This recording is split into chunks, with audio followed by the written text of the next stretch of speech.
Hello friends, how are you all? Thank you for clicking. Here I'm Sandhya with a new topic for you. Today in this class, we are going to learn how to write an invitation beautifully. What is an invitation first of all? An invitation is a written request for someone's presence or participation in some special occasion or functions. Why do we invite people? We invite people to enjoy community support or to celebrate special events. So when we take the case of the school functions, we come across annual day celebrations, prize distributions, sports meet, Independence Day and Republic Day celebrations, and sometimes during some competitions we send invitations to the people. And if you take the case of the home, we have birthday parties, wedding anniversaries, or family get-together functions, or sometimes house ceremonies. And we do gather together during the festival occasions. For all these purposes, we send invitations to the people. And coming to the types of writing invitations, there are two types of writing invitations. One is a formal way of writing and the other one is an informal way of writing the invitation. Just take the example of formal way of writing an invitation. If you write an invitation in a formal way, it is sent to the people not always known to you. Mostly we write these invitations to the unknown people during the time of formal occasions. And if you take the case of informal invitations, we send these to whom we know very personally and sometimes closely related people. Now let us discuss how the styles are being written. So we have two styles of writing an invitation. The first one is the card style. This card, mostly it includes the presentation in a single line and exactly in the third person's narration. And when you write the items, when you write the line after the line, they should be written in a separate line with, changing the font sizes along with the fonts with the different sizes of the letters. And if you take the case of a letter style, a person, an individual writes a letter in the form of an invitation to another person in singular. Only as to an individual it is written, but it's not written in a group. Mostly it takes the style of a formal letter, how we write the formal letter. And if you take the case of a card style, it is written on a card where a single person or group of persons will send an invitation to an individual or a group of persons. And coming to the contents I have mentioned in the school or in the home, whatever the functions we do celebrate either in the school or the home, we can write both in formal and informal styles. So the only difference is it varies in the slight difference. The way we write, the style we write differs, but we can write all the contents, all the wedding anniversaries or all the school functions in both the styles. Today we are going to learn in detail how a card style invitation is written along with its format. Coming to the format of the invitation, these are all the important points to be noted when you draft an invitation in an effective manner.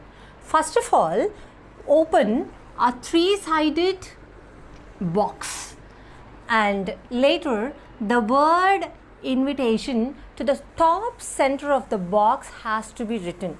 My dear friends, let me be clear with this point.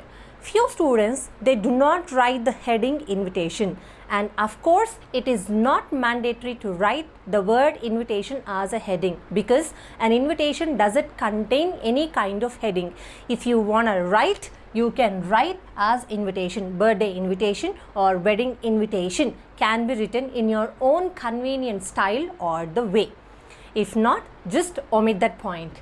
Coming to the next one, the first point to be remembered is the name of the inviter or inviters. Sometimes only a single person will be giving the invitation. Sometimes a group of people, if it is a case of a school, the staff and the students and the management has to be written as that comes under inviters, has to be written. Now the next point is the formal phrase of invitation. We might have come across so many types of phrases in the invitation card. So they can be we solicit, or they solicit their gracious presence, or we cordially invite you on the occasion of, or your presence, we request the pleasure of your company on the occasion of. These are the formal way of writing the phrases in the invitations. And coming to the next point, you need to write the name of the occasion. When it is a school function, you need to write either it is the annual day function, or the founders day function, or the prize distribution ceremony. If it is a function which is held at home, you have to write in capital letters, or else the name of the occasion in the bigger font sizes. And coming to the next, you need to write the time, date and the venue of the occasion very clearly. And the fifth point to be noted is the name of the chief guest. The name of the chief guest should always be to the center of the box, and have you to write in the capital letters or any other fonts. So it's up to you, but you need to highlight. You need to highlight the name of the occasion, as well as you need to highlight the name of the chief guest. Sometimes we invite 2 to 3 chief guests. So at that time, what you are supposed to do is, according to the priority of the person, you have to arrange the persons one after the other in separate lines. And designations of the persons, if it is a smaller designation, you can keep a comma after the name of the person, and you can write the designation here itself. Suppose if it doesn't fit there, you have to open a bracket under the name of the person, and you have to write in detail the designation of the person.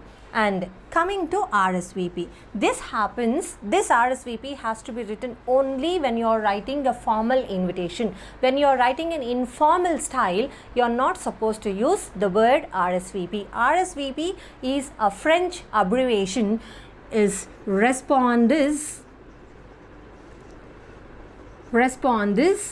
s'il vous plaît.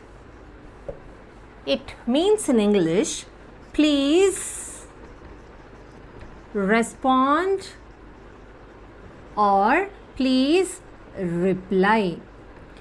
And this RSVP, you can write towards your left hand side margin of the box, either here, or you can put it to the bottom of the box even. So when you write RSVP, you are supposed to write the name of the person to whom they have to respond, contact number, or sometimes you need to go with the address of the person. Who's this person? He is the sponsorer or the host or the organizer of the entire occasion, entire function. So in case of school invitation cards, you need to mention the principal or the office along with the contact number of the school.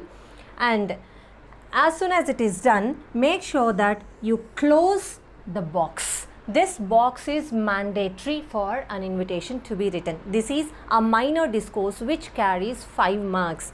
And the rules to be followed are, you no need to write heading is not mandatory.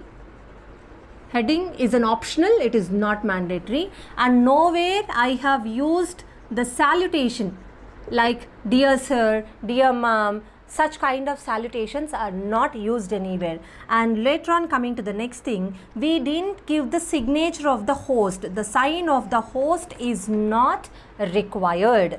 And at last, few of the students we come across writing the complimentary clause. Complementary clauses are not required for invitations. They are seen only in the formal or the informal letters like thanking you or awaiting your reply. Here it is not it's not at all required.